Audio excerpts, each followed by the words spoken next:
My name is Dan Young, and welcome to the Millionaire Code podcast. I'm a self-made guy that has made multi-million-dollar businesses from scratch. There's no way I could have done it without the help of mentors who provided me with the wisdom and guidance to help me create the formula for success. Each week on my podcast, I'm going to interview a hugely successful business person that will provide you their secrets to success. And that way can act as your mentor too. I can't wait to share their stories and takeaways with you. Welcome to Dan's Millionaire Code.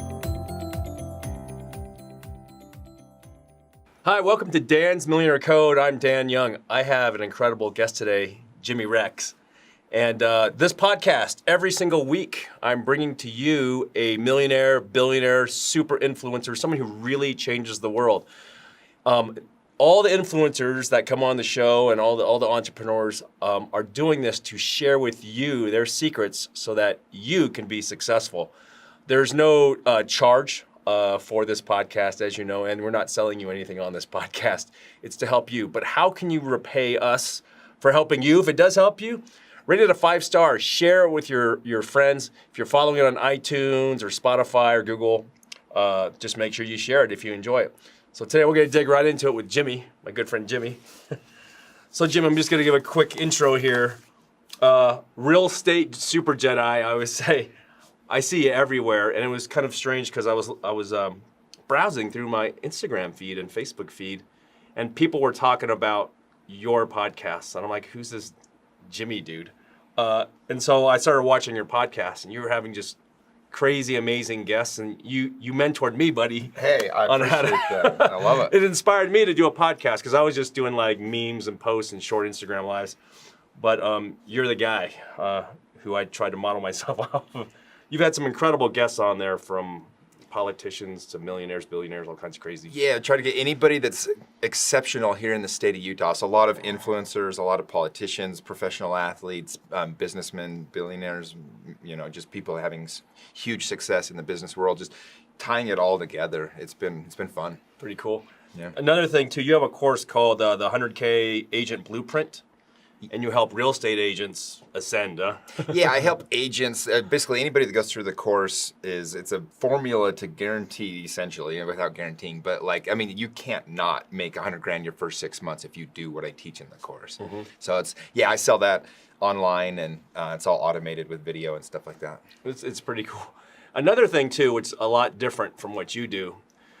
You are a person who's an entrepreneur right now, but also when you're much younger, in your late 20s, you made millions of dollars coming out of the gate, and you've consistently done that. It's pretty cool to see that because you're not only a guy who talks the talk, but you walk the walk every single day, right? Well, yeah. I mean, I always say, if you want to meet cool people, be the kind of person that those people want to meet. Like, you have to do something to make yourself belong in the room. Otherwise, you can get introduced to everyone in the world and they're gonna be like, well, this guy's just like the hanger-oner, So mm-hmm. I always knew I need to do my thing, and then we'll see what comes from there. This is pretty cool. And also, we keep bumping into each other at the events that you help put together for Operation Underground Railroad and a lot of their affiliates, right? Yeah. So to save kids from being sex trafficked and all that kind of stuff. There's movies about that are out. Want to talk a little about your involvement with that? Yeah, no problem. So I was introduced to it through Tim Ballard and through Paul Hutchinson about 4 years ago. They were only about 6 months old at the time, and it just spoke to my soul. I was just like, I need to be a part of this. And through doing a lot of things to make myself an asset for them, I was able to now, I've been on 11 undercover ops with Operation Underground Railroad and personally helped rescue over 100 girls from sex trafficking. Yeah. That's a big deal. That's a mega epidemic, right? It's just crazy right now. Yeah, I mean, it's like we'll fly into a city, and it's one of those things that, here's the tricky part. Like, I've been to cities where we've now done stings. I've been to those cities multiple times, and you never see anything, right? Because if you're not looking for it, it doesn't find you. But when we went looking, so we did one in Mexico, a beach town, and I'd been there twice before. And within 45 minutes, we found 3 different groups that were trafficking kids, Crazy. And so, yeah, I mean, it's definitely real, and it's out there, and it's a huge cause. And I'm just glad it's gotten as much attention as it is now. And to be a small part of what Tim's doing there, for me, has been really cool. It's really kind of interesting because you're involved with a few different types of charities, right? But for this particular charity, we seem to see a lot of other friends kind of in the same Jedi circle. A lot of guys have been on this podcast, your podcast, same people like old Sean Whalen and Jason Harwood and a bunch of these same guys. It's kind of funny how you see this group of people, just coming together to support a real good cause. Well, Utah's really cool that way. It's like it's big enough that you're always meeting new people, but it is small enough like when you start putting things together, the circle of people that I know I can count on for help is, we all find each other. It's weird. It's like every time we do this black tie gala every December, and every year, the last couple since we've met, the last 2 years, you've been there, and you're like, bro, let me help out. I want to donate one of my supercomputers, and next thing we know, we're auctioning off a computer that you donated for $4,000 or $5,000, and it's like, that's where those relationships get tight. Because I think in life, there's only so many opportunities as an adult. Like as a kid, you have your best friends and you go through the growing up years, right? So there's a camaraderie. And then like sports teams, there's a camaraderie. The military, there's a camaraderie. And it's hard to get that as an adult. So when you find something like Operation Underground Railroad or like these causes and we support each other through them, the bond is just so much greater. And it's like you have a true brotherhood there with other people that you spend the time doing that with. It's cool. So it's way cool. Yeah. I love it. It's kind of a thing that, I'm looking forward to it every year. For sure. And the events that you put together are just crazy, man. Crazy food, really good looking people, all the who's who. Dude, when I was a young kid, I would always go to parties, right? And nobody cares when you go to a party, but everyone wants to know the guy hosting the party. And I just said when I was little, you're the party host. I was like, dude, I want to be that guy. And it's funny because every single time I throw a party, I still think like, oh man, I hope people show up. And it's like I haven't had a bad party in 10 years, and I throw like once a month. Your Lake Powell parties that you throw in your houseboats that you're sinking, right? That's documented on the internet, right? It is. Oh yeah, we had over 8 million views on that video. For those that don't know, this last summer, so I've done about 50 Lake Powell trips with 20 to 200 people, and we'll rent multiple houseboats. And I've had a houseboat for. Are you hand selecting all the really awesome people or something? Because you have some. No. To be honest with you, it's funny because in Utah's the only place in the world that's like this. But people think that everyone's invited to the party, and sorry to say, but that's not always the case. So, just give you an example, like my Lake Powell trips. We built the reputation as having the trip that was the most well organized, where everyone got along the best, where everyone had the most fun. And the reason why is because every year I told 40 people they couldn't come because there's certain people they're going to try to take from the group, or they're going to try to cause ego issues and all these things, or they might try to violate the women, frankly. And so the drama people. It's dead serious. Yeah, there was a dude this last year that wanted to come, and I'm like, dude, you have rape charges. You went to jail once. You're not coming on my trip. No. And it's but every year, so when I throw a party, I will make it a little more exclusive. You're vetting everybody. Dude, I went to Arizona State for my master's degree, and it's funny because in Utah, you just show up to a party, everyone's like, "Oh, cool, this new guy's here." But you don't think about it outside of here. That dude might be casing your house to rob you. He might be trying to friggin' drug the drinks at the girls or something. So I walk into this party when I was at ASU, dude, and I was just like, "Okay, cool, a party, just like in Utah." And literally the whole party, it's 100 people, whole party shuts down, and they all look at me and my buddy, and they're like, "Well, who are you guys?" And I'm like, "I live down the hall. Saw there was a party." They're like, "Well, who do you know?" And I'm like, "There's nobody." He's like, "You can leave." I'm like, and I kind of was like, that makes sense. I could be any random person. I could be an undercover cop. They don't know, whatever. Wow. And so I remember that from that moment on, I'm like, no, I'm going to make my parties a little more exclusive. Everyone's not invited. Everyone's I want to help everyone, but you have to get the right vibe of people at every party. So when people come to my party, they know there's going to be a certain vibe. You don't have to worry about some guy showing up and ruining the party. So you have a black belt and master's degree in partyology, and they can watch. There's a free education on your YouTube channel, right? There is, yeah. Because I throw so the way that it's funny because I worked so hard prospecting, calling for sale by owners and expireds when I built my business that I kind of burned out. I was on the phones for 4 or 5 hours a day. Building my business, and it was going really well, but I was burned out. And so I decided I'm going to build my life how I want, and then I'm going to build my business around it. And a key component of that was once a month, I'm going to throw a big party. I'm going to invite all my clients, friends. And crazy. So every single month I have a giant party. My 4th of July party, we had over 5,000 people the last few years. 5,000? Yeah, I literally hire the exact... Do you take a special insurance policy during that? Dude, what's funny is I've done it for 10 years now. For the first 8 years, I didn't. Now you do? You call your agent, you're like, bro, 5,000 people. Yeah, well, I had a firework tip over one time and shoot into the crowd. And but people love it. Is that the one where you're lighting them out of your butt cheeks? That one? People have to go to your YouTube to see that, right? Yeah. No, it's funny because I'm just kidding. No, but when I was a kid, my favorite day of my youth was my dad did this big fireworks show, and I'll never, it was only like, it wasn't that big, like looking back, I'm sure, but to me it was. And so I just said, like, when I'm older, I'm gonna do that. And the first year I did it, I had like 80 people. It was like my family and some close friends. And then every year it just kept doubling. And now I literally hire the same people that do Stadium of Fire with the exact same show. Amount of fireworks, but it's private, and it's like you're right underneath the fireworks. Once my application clears to Jimmy Rex Party Oh, bro, University, maybe I can. You're on the VIP list, my friend. So interesting thing with real estate agents right now. I mean, the market over the years lasted what since the crash, and it's recovered since 8-9. It's gone like this, and it kind of feels like right now, 2007, where your brother-in-law and your cousin and your nephew and your niece and your aunt and your uncle, they're all real estate agents. Everyone's like, I'm a real estate agent, I got my license. Most of the real estate agents I know struggle to sell just a couple homes a year if they're lucky, and they'd probably be making more money working at McDonald's flipping burgers.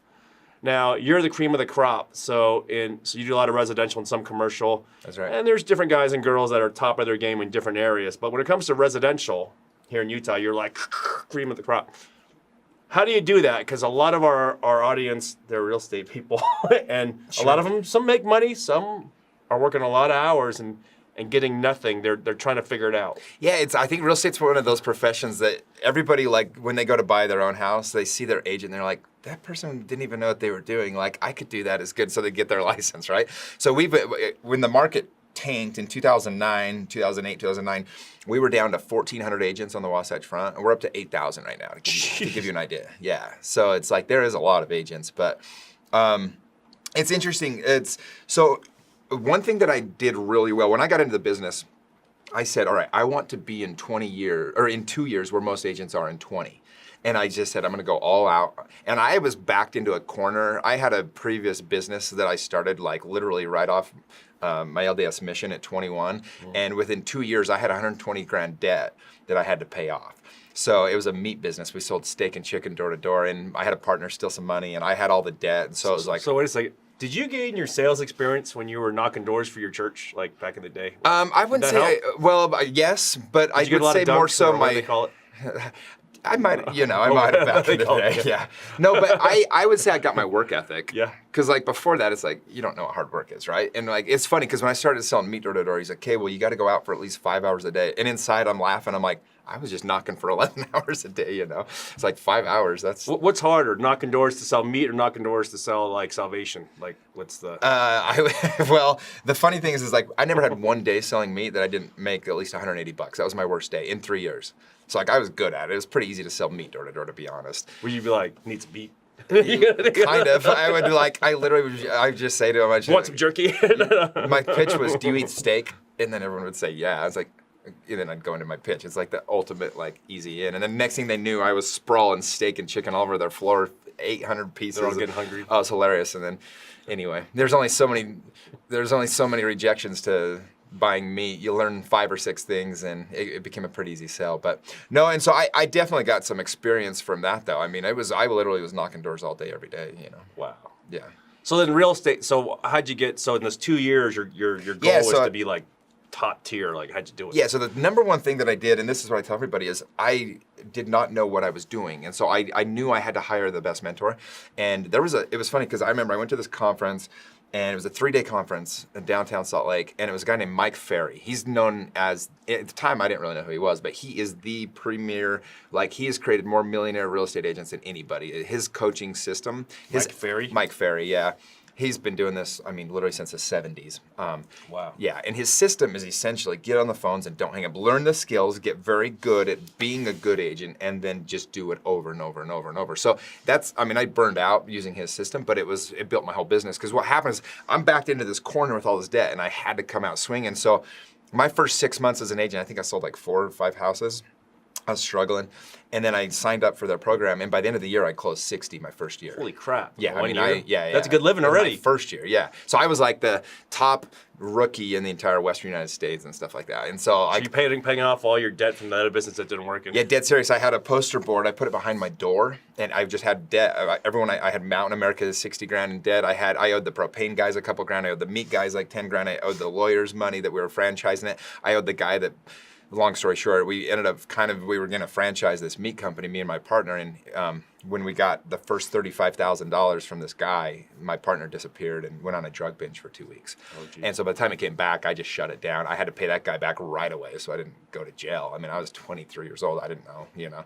Crazy. And yeah, it was wild. It was like, anyway, How old are you now, man? 37. Okay, so you've come quite a way in this last decade Yeah. or so, right? Yeah, but I hired that mentor, and it was funny because when I went to that 3-day conference, I mean, I literally, the first day there, I was like, this is everything I wanted to learn. I was learning, and then we went home, we had a homework, and I did it, and I got a couple leads. So I went back the next day, and again, I'm learning all this stuff. My mind's just like, this is everything I've wanted to know. I'm 6 months into the business. Go home, do the homework, again, get some leads. The next day, they pitch us the product. It's $1,000 a month for a coaching program. It's a 12-month minimum requirement. And I have no money. I mean, I'm literally like treading water, using credit card. In fact, I go up to the guy hosting. He's one of my best friends in the world now. His name's Bill Pipes. And he was the one kind of hosting that seminar. And I said, look, man, I want to do this, but you can't run the card for 3 weeks or else there's no money on it. And he's like, write down your information, make a note of that. And anyway, long story short, I dove in, went 100%, 100 miles an hour, and for the next 4 years, didn't come up for air, and built the real estate business. Dude, that's awesome. Yeah. So that mentor, Mike Ferry, from his course, that was very similar to what I did back in the beginning. When I was 18 years old, it was kind of funny. I remember making 17 grand a year at a Radio Shack at the mall, right? And we had to house sit. My wife and I had to house sit. And there was these tapes sitting on there right next to the stereo, right, the cassette tapes. And it was Tony Robbins' Personal Power. Oh, yeah. And I was like, so when we'd babysit this house for a week, we'd listen to these tapes. And we'd be like, this is freaking awesome. And we're like, maybe we should make a copy of these. And I'm like, no, that would be dog. Tony put a lot of energy in this. So I remember the program was like $280, and but we got the DVDs, the CDs, we got the CDs, man. And same thing, right? Yeah. Well, how many people, I've heard that story about Tony Robbins specifically 25 times. Somebody stumbled upon his stuff, changed their life, right? And that's why I've kind of gone into this route of being a mentor and being a real estate coach to other people, because when I started out, that first 6 months, I didn't know what the heck I was doing. And then even as I was building it, I didn't know what I was doing. I squandered my first couple million just trying to friggin' figure it out, And so I want people to look back one day and tell a story like, dude, I stumbled upon this YouTube video of Jimmy Rex, right? And he was teaching about this. And so, that's so incredible to me how many lives that he has truly been able to touch. Just people I personally know. So what's the first step for the real estate agent who got their license in the last couple of years? They're selling a few homes a year. They're barely making it. They're thinking about, I don't know, got to go work doing something else.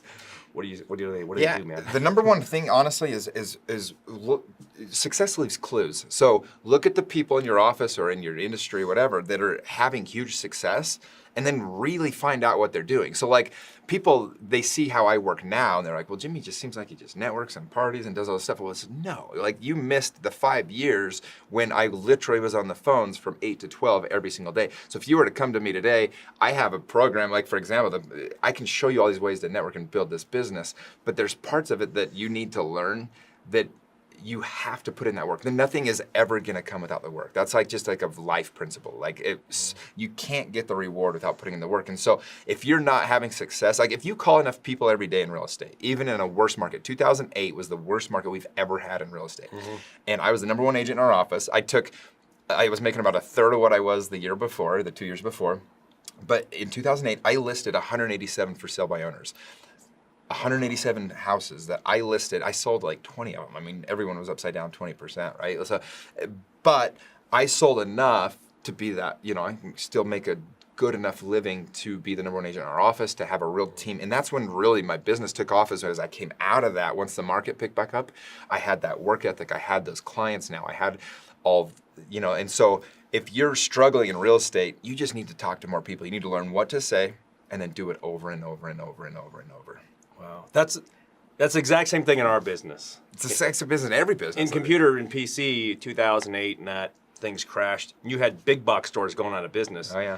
So one of my mentors, Mike, he says, Dan, you need to turn up your advertising. I'm like, dude, revenue is down 30%. So we actually turned it up, and he's like, just name those competitors that have actually gone bankrupt, and make commercials saying, look, if you bought a computer there and you need help, We have nothing to do with them, but just bring in your receipt and we'll honor your warranty. Wow. And so we were spending $50,000 extra a month on marketing after the crash, and my guys are like, dude, this is our pay. We're like, and I go, look, I won't even take a check. I didn't take a check that year. And I was like, let's just do it. And that's what's kind of weird. We had 472 computer store competitors at that time. And now we have, I think it's almost none now. I mean, you have the big box Costco's and things. Sure. But all the little guys, they just attritioned out, which was really strange. And the weird thing about this, we actually discovered something interesting. It's based on the theory of, economies of scale. Mm-hmm. So we had all these little guys, and they're trying to stay in business. So I thought, well, my job is to put these guys out of business by being so aggressive, going a warpath. But then my mentor gave me a book to read again called The Art of War, which you've probably read. Yeah, and he's like, maybe you can ally with these guys. And so what happened, though, is we started buying mass quantities of electronics inventory, computer components, and selling them to these guys cheaper they could buy from distribution.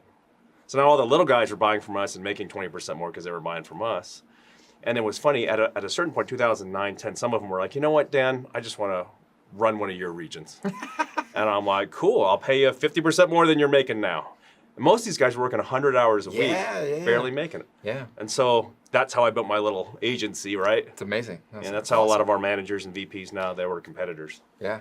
Well, usually people, I'll give you an example. Last night, I went up to Sundance with Aaron Wagner. And, Aaron's a really good friend of mine.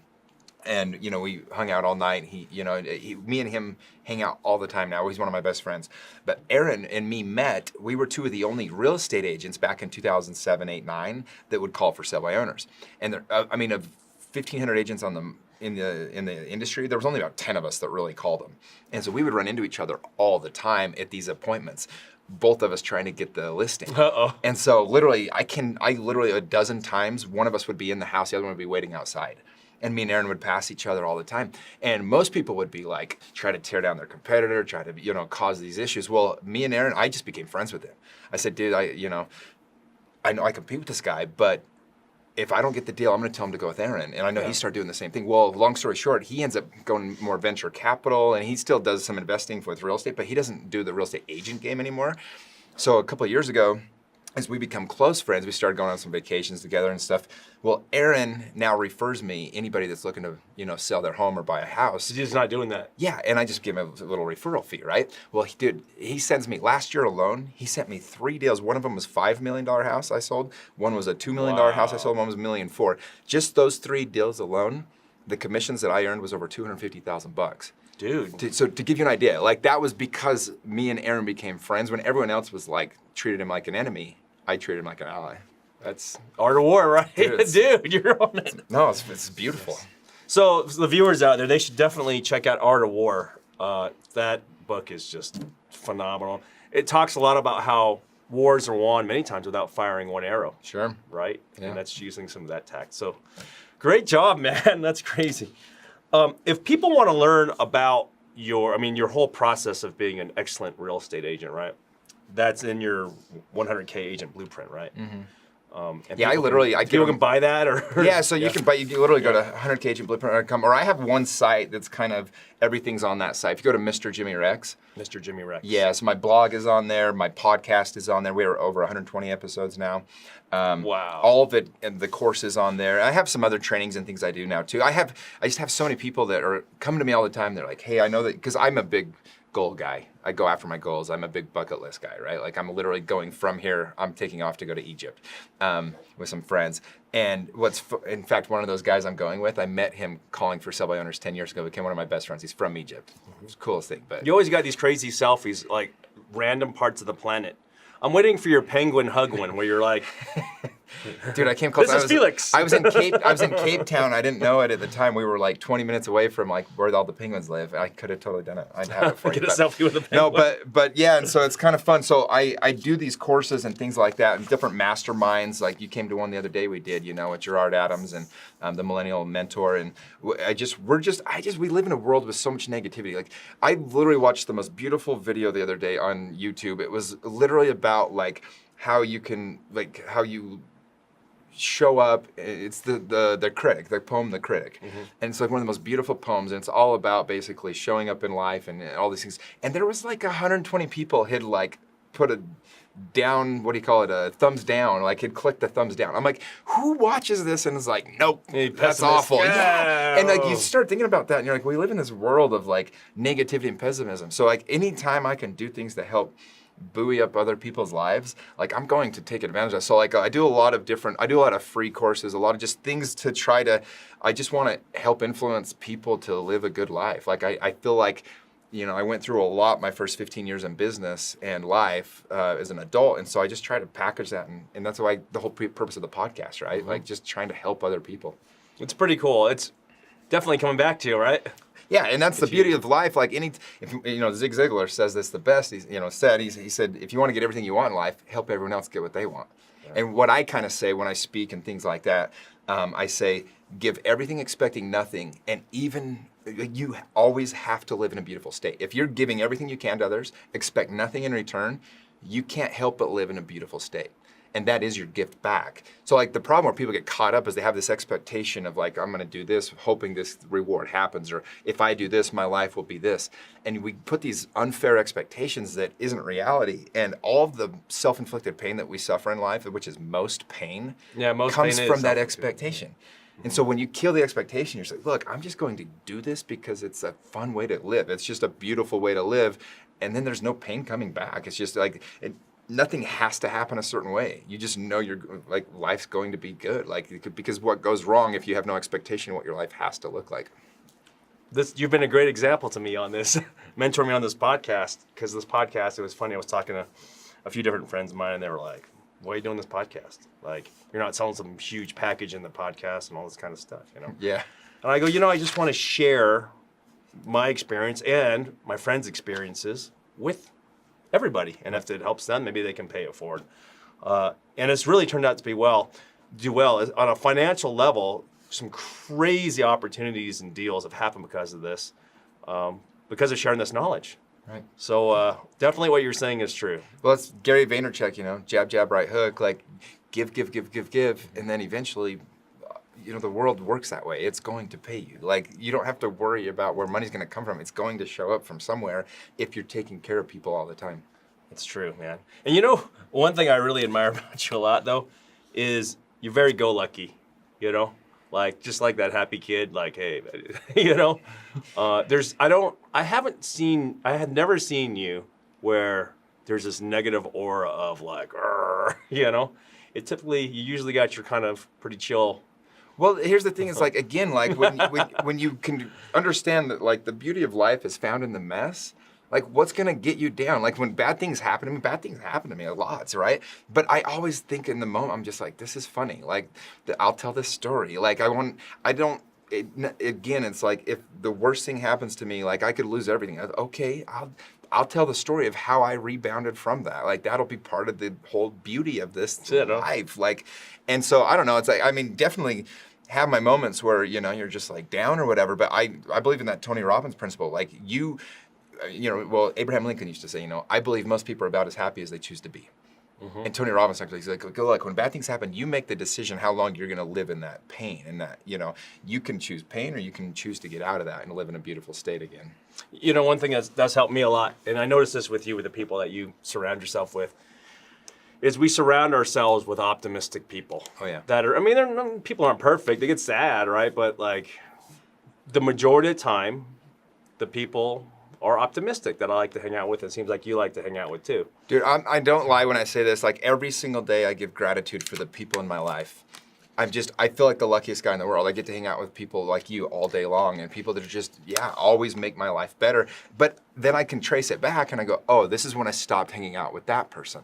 This is when I had to move on from that person. So like when these negative people come, it's like they don't even feel comfortable around us because they know they're living down or they're not happy, and they're not gonna hang around. Like it's like, go back to the party thing. Like I think people make the mistake of just being friends with who they grew up with or who they live next to or whoever comes into their life, whoever their coworker is. But a lot of these people suck. Like they're just not happy people. And so it's like, for me, I've strategically said, I make a list every year of like people that I want to become friends with. And my list is pretty crazy who I want to be friends with now, but it's crazy how the world works because you start to have to become the person for those people to want to be with.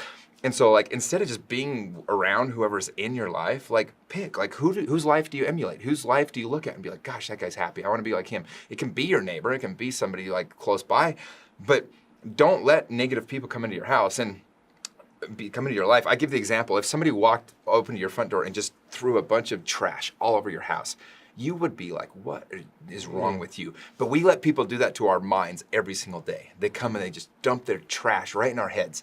And it's like, that's your most expensive real estate, man. Like, you're not living in my space. Like, don't bring that crap over here, you know? And I'll tell people, I'm like, dude, let's just not even go there.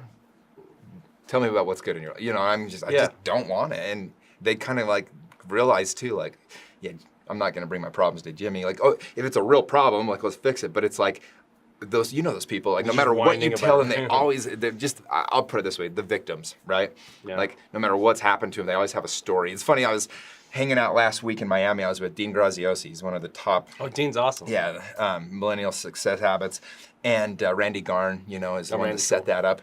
And I'm out there and he's telling a story. He goes, if you get in an Uber, and this is so funny because it was literally my experience from the airport to this little mastermind I went to. And he goes, if you ever have a Uber driver that's from another country, they're working hard, they're industrious, they're changing their future for their kids and their posterity. He goes, if you get an Uber driver that's American, a white American guy, usually is who they are, they will always have a story of how they almost made it and how why they ended up in an Uber instead. And it's always this victim mentality. And I was peeing my pants laughing because literally my Uber on the way over is a 6-year-old guy. And when he asked me what I do, I said real estate. And he told me how he almost made real estate. And then like, it was like the exact story. But it's like this victim mentality that exists. And the problem is like there's so many people in the media and stuff telling people like it's okay to be a victim. And it's like, oh, it's actually not. And so like Tony Robbins, again, to refer back to him, he's the best at this. But he says, look, you're justified in your story. Like, crappy things might have happened to you. You totally are justified to feel like life threw you a bad deck of cards. He goes, the problem is this, no matter how bad your story is, whether you were raped, whether you were left at birth, whatever, it doesn't matter. He says, whatever your story is, it just doesn't serve you. So you have to get out of this victim mentality. Bad shit happens to us. Like, it happened, it's real, but it doesn't serve you.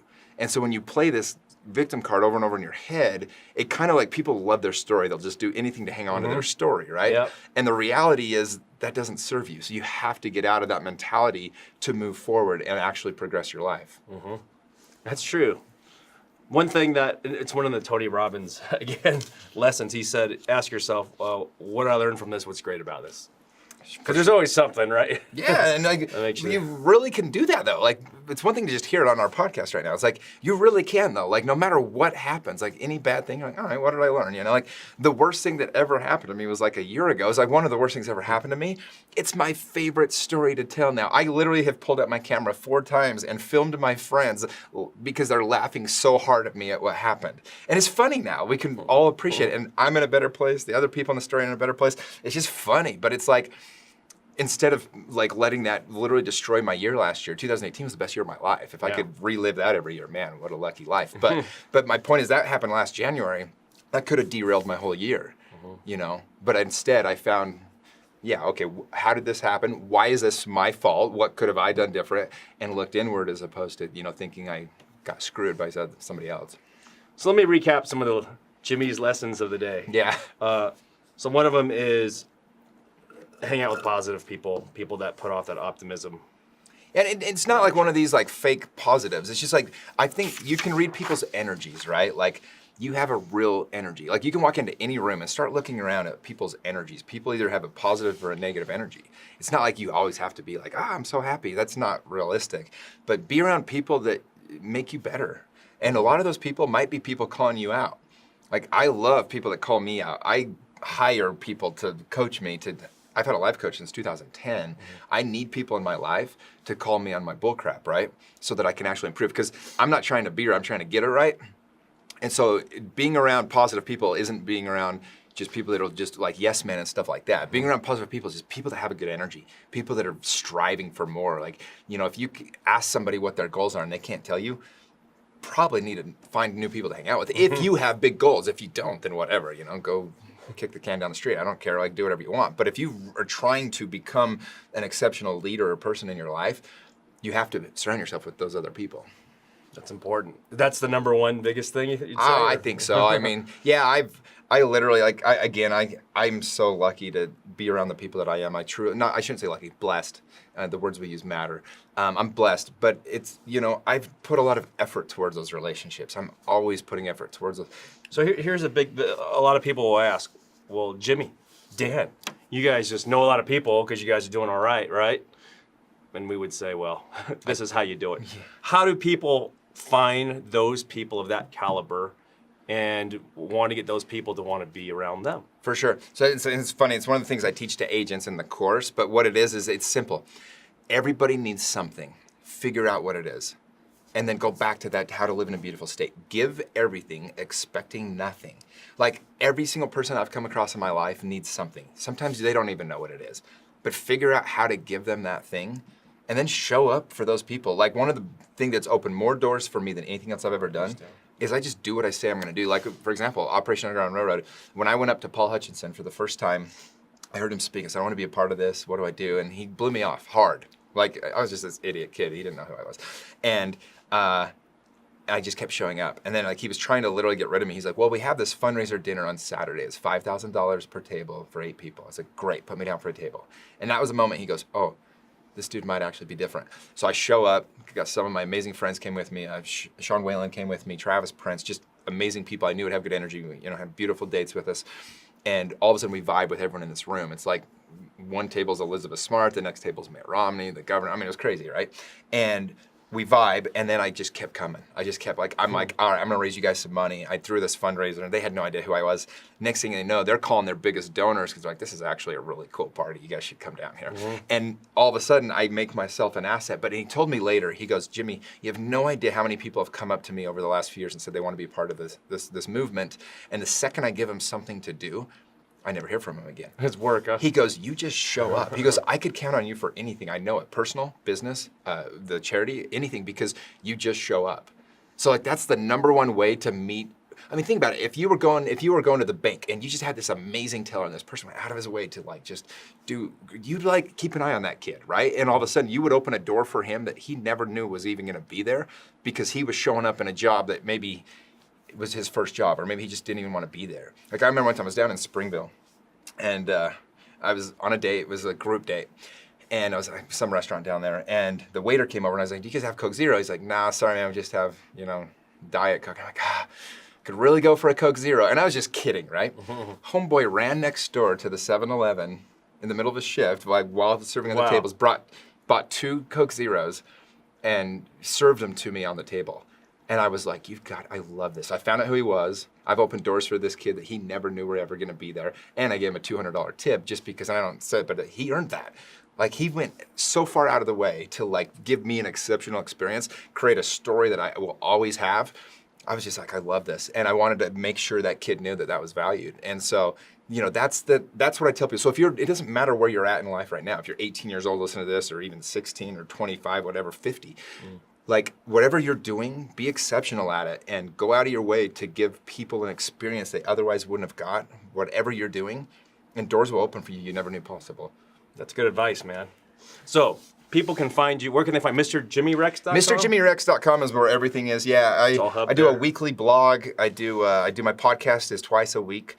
And then I have I have all my information on there. I'm just always trying to provide value, and any way I can help people. I mean, one thing for me, I had so many people when I didn't deserve it reach out and help me. And also on my Instagram, Jimmy Rex, just put it in Mr. Jimmy Rex as well, my Instagram.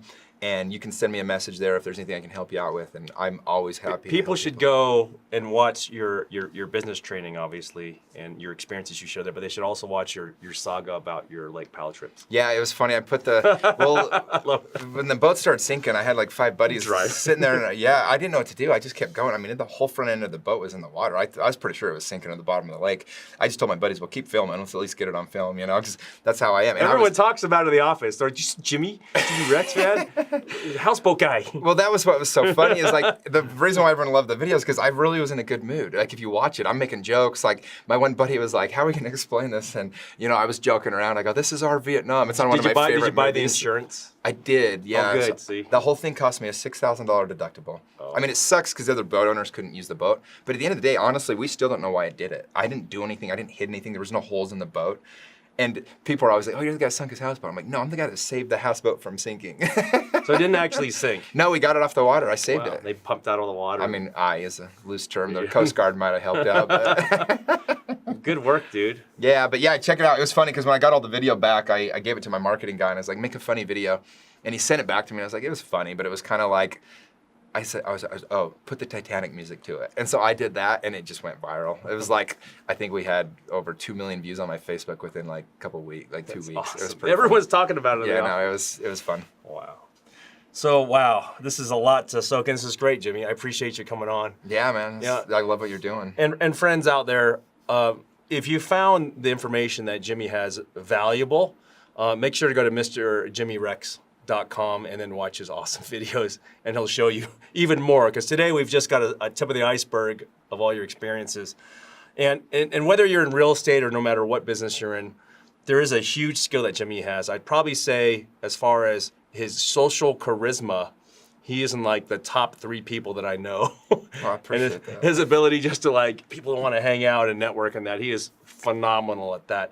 Just that one skill is going to exponentially increase your success level just out of control. I mean, that is a major skill that a lot of people don't have. And lots of trial and error. Just man. by watching your stuff, man, people can kind of pick up. Yeah, I hope so. It's one of the, I think the most important quality people can have is that self-awareness. Like, I love watching The Office because Michael has like no self-awareness, right? And it's when you see it in other people, you just die laughing. And I can look at moments in my life when I missed it. But there is an art to like learning, how to show up the right way, just how to be a likable person. There's an actual art to that. There's things that guys can do or women can do to be attractive to other people. And if you haven't read How to Win Friends and Influence People, I mean, that's great. That's where it starts, right? But at the end of the day, you just give everything you have, expect nothing in return, and doors will blow open for you. Wow.